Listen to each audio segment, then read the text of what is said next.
जय भीम। नमस्कार। आप देख रहे हैं बहुजन नायक। बाबा साहब ने क्यों कहा कि समय और स्थितियां अनुकूल बनाई जाए तो दुनिया की कोई भी ताकत इस देश को एक होने से रोक नहीं सकता। यह सब जानने के लिए आप वीडियो को पूरा देखिए। अच्छी लगे तो लाइक करिए, सब्सक्राइब करिए और कमेंट करिए। बाबा साहब ने 17 दिसंबर 1946 को संविधान सभा में पहला भाषण दिया था। संविधान सभा का कामकाज 9 दिसंबर 1946 को शुरू हुआ था, जिसमें 296 सदस्य चुनकर आए थे। संविधान सभा के कामकाज में 207 सदस्यों ने भाग लिया था और 89 सदस्यों ने इसका बहिष्कार किया था, जिसमें से बहिष्कार करने वाले मुस्लिम लीग के और रियासत के प्रतिनिधि थे। 13 दिसंबर 1946 को पंडित जवाहरलाल नेहरू ने संविधान के योग्य और लक्ष्य बताने वाला प्रस्ताव रखा और पुरुषोत्तम दास टंडन ने प्रस्ताव के समर्थन में अपना वक्तव्य दिया। Doctor MR. जयकर ने श्री नेहरू के प्रस्ताव में सुधार का प्रस्ताव रखा। उनके अनुसार भारत को एक आज़ाद प्रजातांत्रिक सार्वभौम राज्य बनाने के दृष्टिकोण से संविधान को उनके अनुकूल बनाने के लिए मुस्लिम लीग और भारतीय रियासतों के प्रतिनिधियों को सहयोग की जरूरत है। इससे इस प्रस्ताव को अलग बल मिलेगा। इसके लिए इन दो संगठनों के प्रतिनिधि अगर शामिल होना चाहते हैं तो उनके शामिल होने तक प्रस्ताव पर चर्चा को आगे बढ़ाया जाए। कुछ अपवादों को अगर छोड़ दे तो कई सदस्यों ने श्री जयकर के सुझाए गए सुधार का कड़ा विरोध किया। वे किसी हालत में चर्चा को स्थगित होने नहीं देना चाहते थे। इस पृष्ठभूमि पर संविधान सभा के अध्यक्ष डॉक्टर राजेंद्र प्रसाद ने अगले वक्ता के तौर पर डॉक्टर बाबा साहब को आमंत्रित किया। वह मंगलवार का दिन था और 17 दिसंबर 1946 की तारीख थी। संविधान सभा का कामकाज शुरू होने के बाद वह 9वां दिन था जब डॉक्टर बाबा साहब अम्बेडकर ने पहली बार संविधान सभा में भाषण दिया। भाषण देने के लिए जब वह उठे तो कईयों को लगा कि जयकर की तरह ही डॉक्टर अम्बेडकर भी सभागृह के गुस्से का शिकार बनेंगे, लेकिन ठीक इसके उल्टा हुआ। इस प्रसंग का वर्णन करते हुए सभा के एक सदस्य और प्रत्यक्षदर्शी एन.वी. गाडगिल कहते हैं, ईमानदारी के साथ वह आह्वान कर रहे थे और पूरा सभागृह मंत्रमुग्ध होकर के सुन रहा था। सभी सदस्यों ने बहुत ही उत्साह के साथ उनके भाषण का स्वागत किया। सभागृह की लॉबी में सभी ने उन्हें बधाई देने के लिए घेर लिया। इस प्रसंग का वर्णन करते हुए डॉक्टर अम्बेडकर की कार्यवाही लिखने वाले श्री धनंजय कीर लिखते हैं, बड़े सिर वाले, मजबूत ठुड्डी, लंबा गोलाकार, गंभीर और तेजस्वी चेहरे वाले तथा बेहतरीन पोशाक पहने एक मजबूत व्यक्तित्व जयकर की जानकारी को समर्थन देने के लिए खड़ा रहा। वह व्यक्तित्व था डॉक्टर भीमराव अंबेडकर, कांग्रेस के कट्टर विरोधी। कांग्रेस के तौर तरीकों और नेताओं की उन्होंने कई बार खुलेआम और निजी बातचीत में खिल्ली उड़ाई थी। सहज ही संविधान सभा के सभी सदस्यों की नज़रें उन पर टिकी। सभी सदस्यों पर एक बार डॉक्टर अंबेडकर ने अपनी नज़रें घुमाई। हर सदस्य को लगा कि जयकर के प्रस्ताव का समर्थन कर डॉक्टर अंबेडकर अपनी प्रतिष्ठा गंवा बैठेंगे। कांग्रेस के नेता देश के कर्ता धर्ता नेताओं के प्रतीक थे। उनके खिलाफ बोलना यानी मौलिक जीवन का नुकसान करने जैसा था। कांग्रेस के सदस्य अपने कट्टर विरोधी को उसकी जगह दिखाने के लिए आतुर थे ही। देश के बड़े बड़े नेता अपने इर्द गिर्द बैठे हैं, इसका डॉक्टर अंबेडकर को एहसास था। उनके बारे में उनके विरोधियों ने भी कई बातें सुन रखी थी। उनका भाषण सुनने का यह पहला ही मौका था। डॉक्टर अंबेडकर ने गंभीर स्वर में पूरे आत्मविश्वास के साथ अपना भाषण शुरू किया। उन्होंने कहा, अध्यक्ष महोदय, इस प्रस्ताव पर बोलने के लिए आपने मुझे आमंत्रित किया है, इसके लिए मैं दिल से धन्यवाद देता हूँ। जो भी हो, आपके इस आमंत्रण से मैं आश्चर्यचकित हुआ हूँ, यह मुझे मानना ही पड़ेगा। मैं उम्मीद कर रहा था कि मुझसे पहले 20-22 लोग भाषण करने वाले थे, सो अगर मेरी बारी आएगी भी तो वह कल आएगी। आज मैं बिना किसी तैयारी के आया हूँ, इसलिए आज के बजाय कल बोलना मुझे ज़्यादा अच्छा लगता। इस प्रसंग में अपने विचार पूरी तैयारी के साथ आपके सामने रखना मुझे अच्छा लगता। आपने मुझे 10 मिनट बोलने का इजाज़त दी है। इस इतने कम समय में इस प्रस्ताव पर बोलकर मैं इसके साथ न्याय कैसे कर पाऊंगा, यह मेरी समझ में नहीं आ रहा। इसके बावजूद इस बारे में अपनी राय मैं कम से कम शब्दों में रखने की कोशिश करूंगा। अध्यक्ष महोदय, कल से जिस प्रस्ताव पर चर्चा हो रही है उसका स्पष्टतः 2 हिस्से हैं। उनमें से एक विवादास्पद है और दूसरा उपयोगी है। प्रस्ताव के 5वें से 7वें परिच्छेद तक का हिस्सा उपयोगी है। इन परिच्छेदों में भारत के भविष्यकालीन संविधान के लक्ष्यों को दिखाया गया है। मुझे यहाँ कहना ही पड़ेगा कि पंडित जवाहरलाल नेहरू जैसे समाजवादी द्वारा तैयार किया गया प्रस्ताव भले उपयोगी हो, लेकिन बेहद निराशाजनक है। प्रस्ताव के इस हिस्से में उन्होंने जो कुछ शामिल किया है, मुझे उम्मीद थी कि वे इससे आगे जाकर सोचेंगे। इतिहास के अध्ययनकर्ता के रूप में मैं इस बात का ख्याल जरूर रखता कि किसी भी हाल में प्रस्ताव के इस हिस्से में शामिल बातें उसमें जोड़ी ना जाती। प्रस्ताव का वह हिस्सा पढ़ते हुए बरबस फ्रांस के सदन द्वारा मानवीय हकों के संदर्भ में उद्घोषित किए गए घोषणा पत्र की एक धारा याद आती है। वास्तव में 450 सालों के बाद भी मानवीय हकों से संबंधित घोषणा पत्र और उससे जोड़ा गया तत्व अपनी मानसिकता का अविभाज्य हिस्सा है। ऐसा अगर मैंने कहा हो तो वह उचित ही होगा। मैं तो कहना चाहूँगा कि दुनिया के किसी भी सुसंस्कृत इलाके के रहने वाले आधुनिक मनुष्य की मानसिकता का वह अविभाज्य हिस्सा बन गया है। कट्टरपंथी विचार रखने वाले व सामाजिक संरचना के मामले में पुरातनवादी हमारे देश में इन तत्वों की बाध्यता को नकारने वाला शायद ही कोई हो। इस प्रस्ताव में उसे दोहराना केवल अपने पंडित होने का प्रदर्शन करना भर है। ये सिद्धांत हमारे स्पष्ट नज़रिए का हिस्सा बने हुए हैं, इसलिए हमारे लक्ष्यों के रूप में उनकी घोषणा करना अनावश्यक हो जाता है।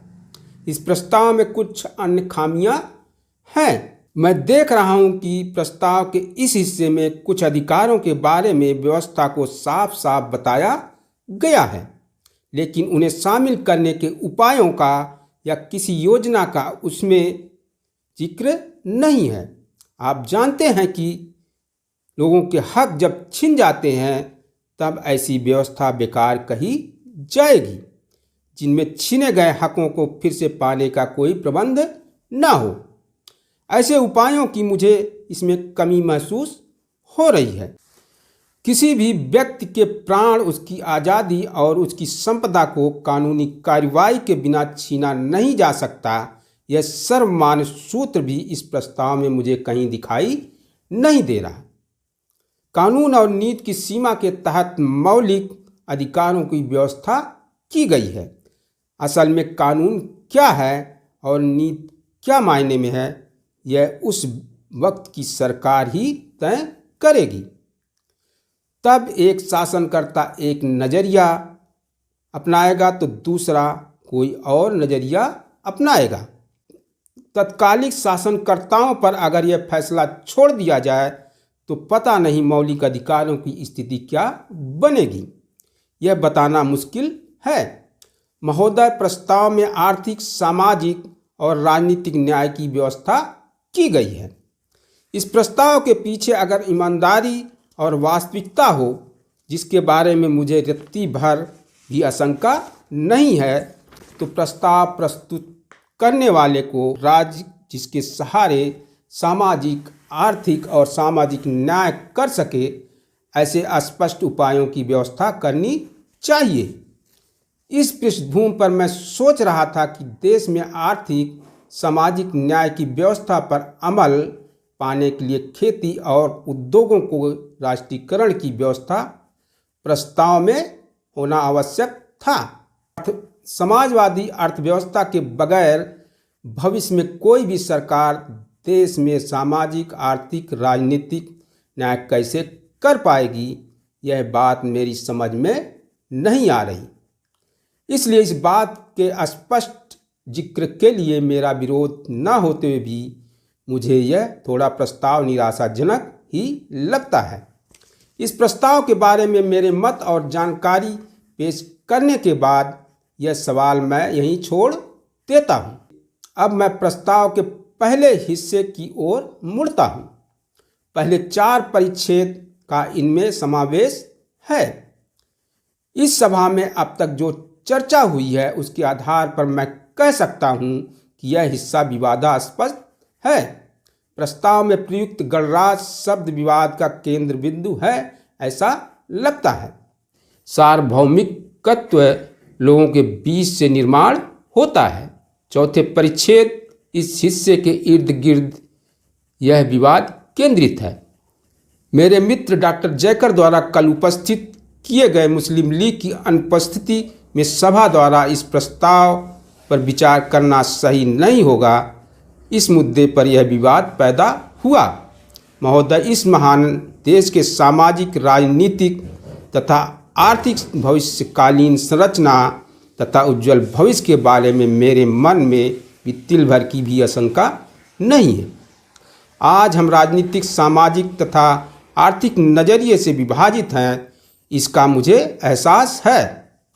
एक दूसरे के खिलाफ लड़ने वाली छावनियों के समूह हैं हम, बल्कि मैं भी यह भी मानता हूं कि मैं भी एक ऐसी ही छावनी का नेता हूं।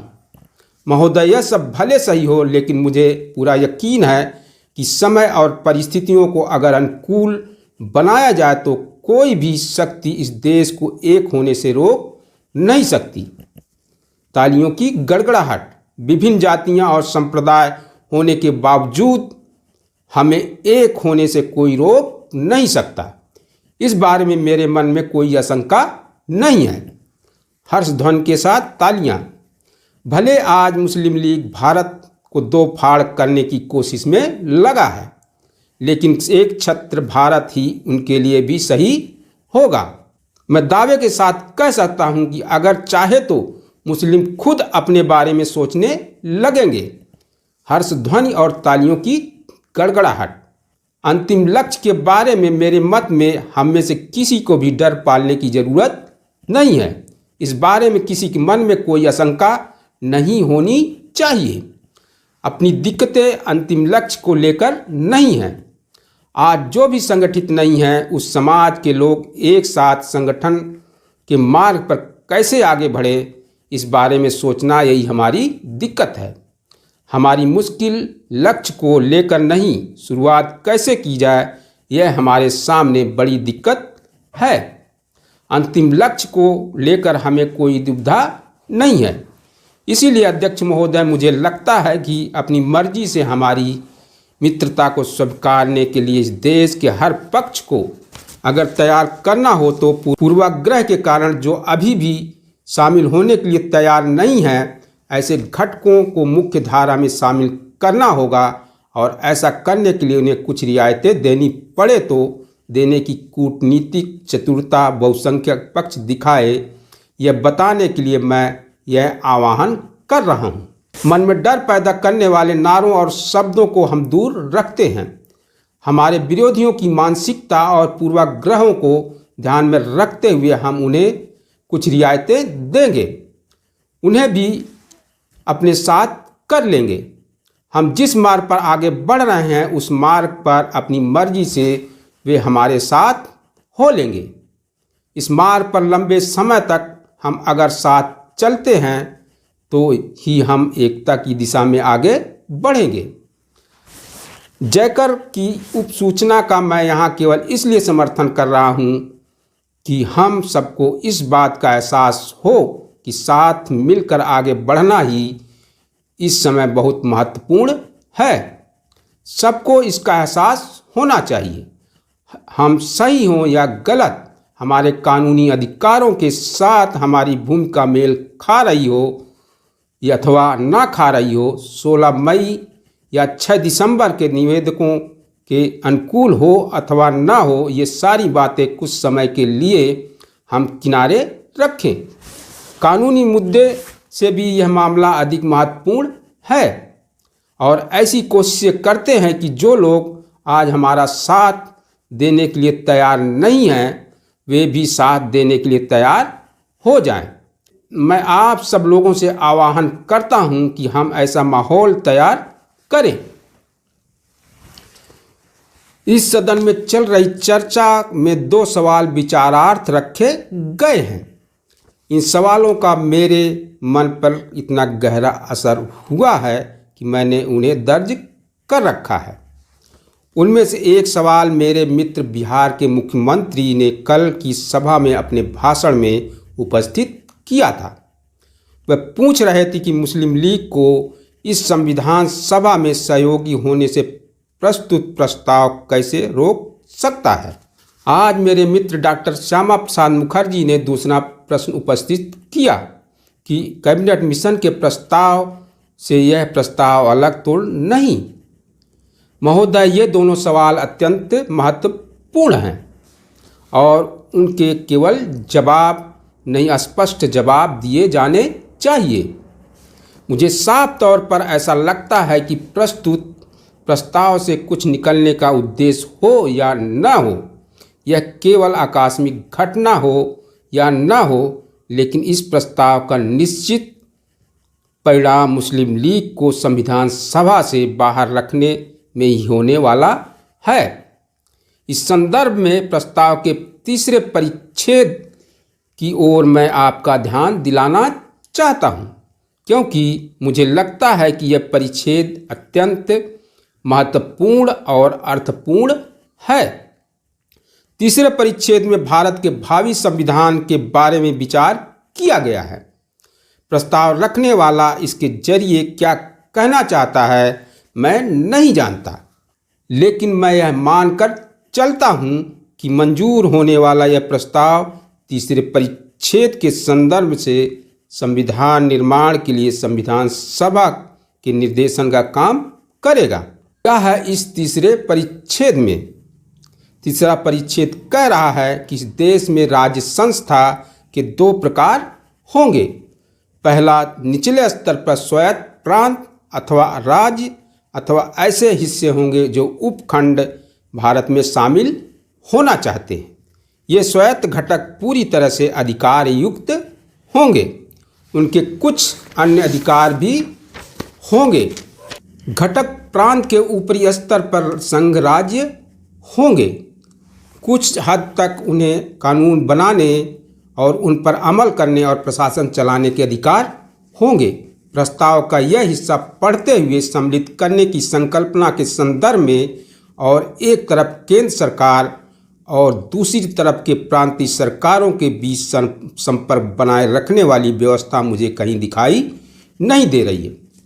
कैबिनेट मिशन के प्रस्ताव की पृष्ठभूमि पर इस परिच्छेद को पढ़ने के बाद या कांग्रेस की वर्धा में परिषद में पारित किए गए प्रस्तावों की पृष्ठभूमि में इस परिच्छेद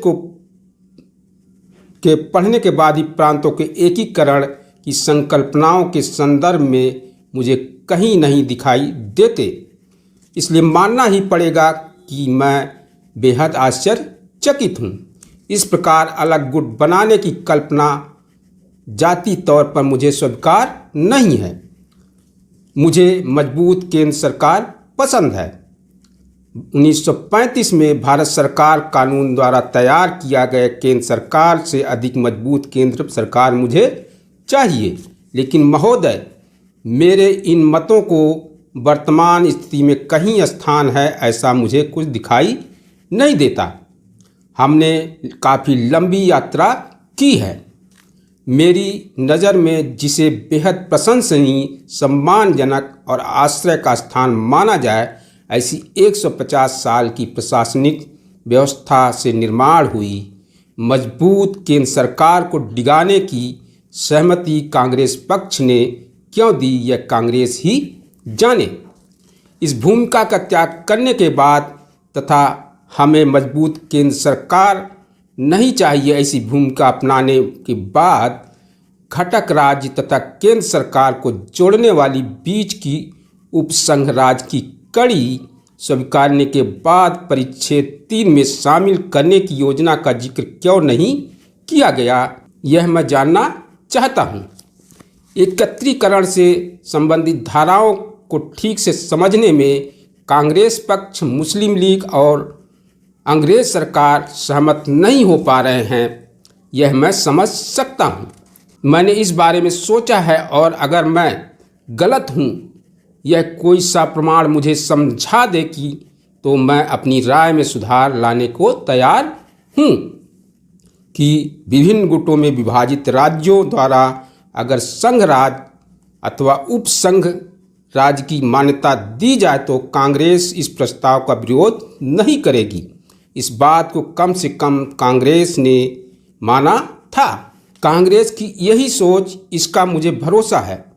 मेरा सवाल है कि प्रस्ताव रखने वाले व्यक्ति द्वारा उसे या उसके पक्ष की जिस बात पर सहमति है, उस प्रांतों की एकता या प्रांतों के एकीकरण की बात का जिक्र प्रस्ताव में क्यों नहीं किया गया। इस प्रस्ताव में संघ की कल्पना को पूरी तरह से टाला क्यों गया। इस बात का जो भी जवाब हो वह मुझे इस प्रस्ताव में दिखाई नहीं दे रहा है।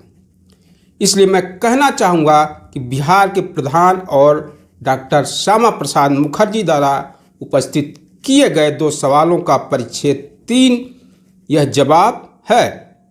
उनके द्वारा प्रस्तुत किए गए 2 सवालों में से पहला सवाल यह है कि 16 मई के प्रस्ताव के साथ यह प्रस्ताव अलग कैसे है, और दूसरा सवाल है कि संविधान सभा में मुस्लिम लीग के प्रवेश पर यह प्रस्ताव क्यों प्रतिबंध लगाता है। निश्चित तौर पर मुस्लिम लीग इस बात का फायदा उठाएगा और अपनी लगातार अनुपस्थिति का समर्थन करेगा। महोदय, मेरे मित्र डॉक्टर जयकर द्वारा इस प्रस्ताव से संबंधित निर्णय को मुलतवी किए जाने को लेकर जो दलील प्रस्तुत की उसे मैं कुछ हद तक कानूनी कह सकता हूँ, भले ही इससे उन्हें थोड़ा दुख पहुँचे। उनकी दलील थी कि क्या ऐसा करने का अधिकार उनके पास है। अपनी बात रखते हुए उन्होंने संविधान सभा के कामकाज से संबंधित कैबिनेट मिशन के कथन का कुछ हिस्सा पढ़कर सुनाया। उनकी दलील का मुख्य हिस्सा था कि इस प्रस्ताव पर निर्णय के लिए संविधान सभा द्वारा जो कार्य पद्धति अपनाई गई है वह कैबिनेट मिशन के वक्तव्य में सहमत कार्य पद्धति से बिल्कुल अलग है। महोदय, इस मुद्दे को मैं थोड़े अलग तरीके से रखना चाहता हूँ। इस मुद्दे का सीधा मंजूर अथवा नामंजूर करने का अधिकार आपको है अथवा नहीं, मैं आपसे नहीं पूछूंगा। हो सकता आपके पास यह अधिकार हो। मैं यही पूछना चाहता हूं कि क्या ऐसा करना आपके लिए दूरदर्शी साबित होगा। क्या आपके लिए सूझबूझ का निर्णय साबित होगा। अधिकार एक बात है, समझ पूरी तरह से अलग दूसरी बात है। इस बात का निर्णय लेते हुए सदन इस बात पर जरूर गौर करे कि क्या इस प्रकार का निर्णय लेना समझदारी होगी, क्या यह कूटनीतिक चतुरता साबित होगी, इस पर यह निर्णय करना क्या दूरदर्शिता साबित होगी। इसका जवाब देते मैं कहना चाहूँगा कि यह दूरदर्शिता या समझदारी भरा कदम सिद्ध नहीं होगा। कांग्रेस और मुस्लिम लीग के बीच का विवाद मिटाने के लिए एक बार और कोशिश किए जाने का सुझाव मैं देता हूँ। यह सवाल जीवन मृत्यु जितना महत्वपूर्ण है और किसी भी पक्ष की प्रतिशत के आधार पर उसे कभी सुलझाया नहीं जा सकता, इसका मुझे यकीन है। राष्ट्र के भविष्य के बारे में सोचते हुए लोगों के प्रतिशत, नेताओं के प्रतिशत या दल की प्रतिशत नगण्य हो जाती है। किसी भी बात से ज़्यादा राष्ट्र का भविष्य अत्यंत महत्वपूर्ण होता है। संविधान सभा का काम सर्वसम्मति से होने के लिए यह लाभप्रद रहेगा।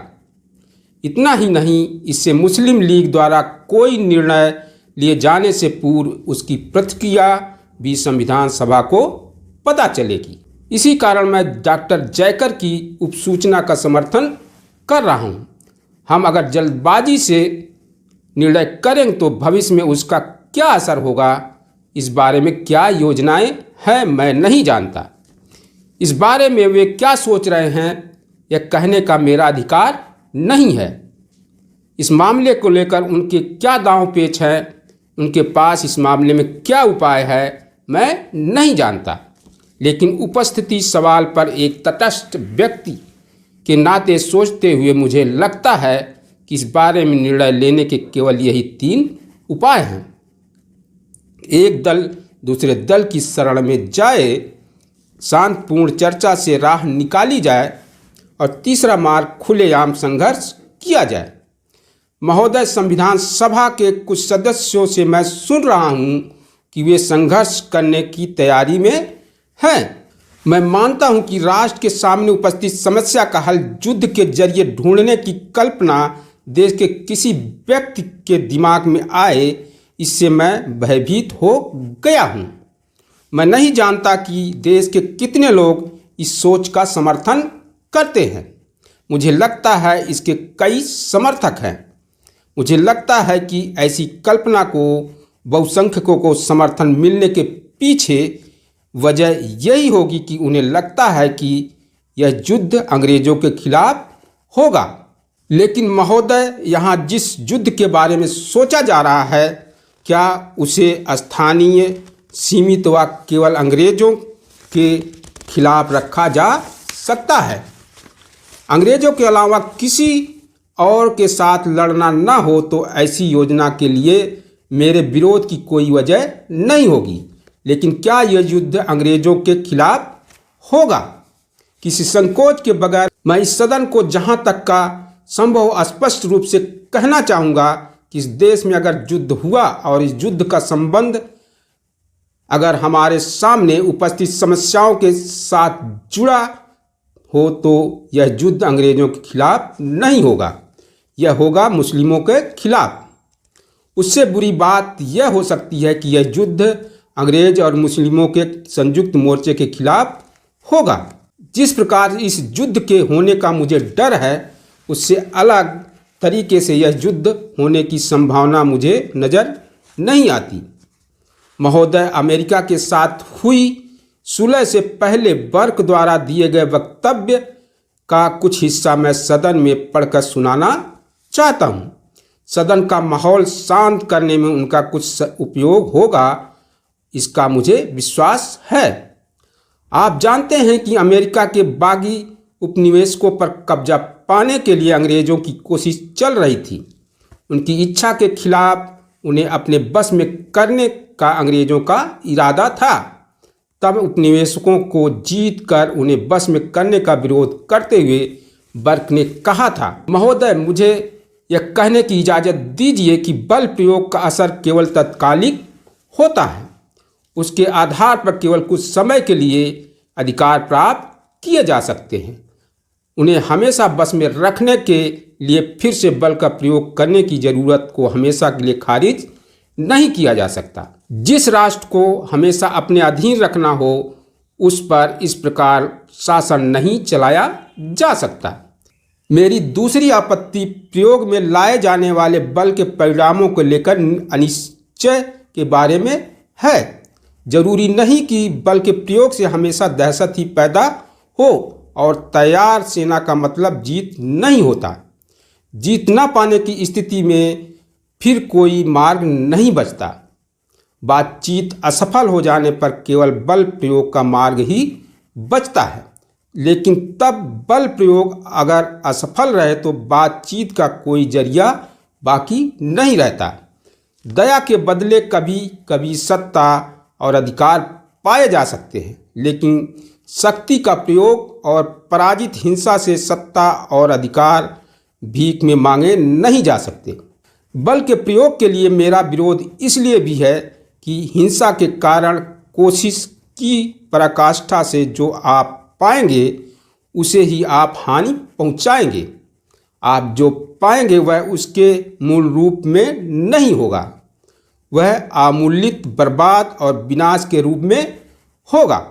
इन अनमोल शब्दों की ओर ध्यान न देना अनिष्टकारी हो सकता है। हिंदू मुस्लिम समस्या अगर बल के प्रयोग से हल करने की किसी की योजना हो तो साफ शब्दों में कहता हूं कि उन्हें यह ध्यान रखना होगा कि युद्ध के सहारे मुसलमानों को हराकर उन्हें संविधान के दायरे में लाना हो तो उनकी सहमति के बगैर बने संविधान की शरण आने के लिए उन्हें बाध्य किया जाए तो इस देश को हमेशा के लिए इन्हीं कोशिशों में लगे रहना होगा। एक बार की जीत हमेशा की जीत साबित नहीं होगी।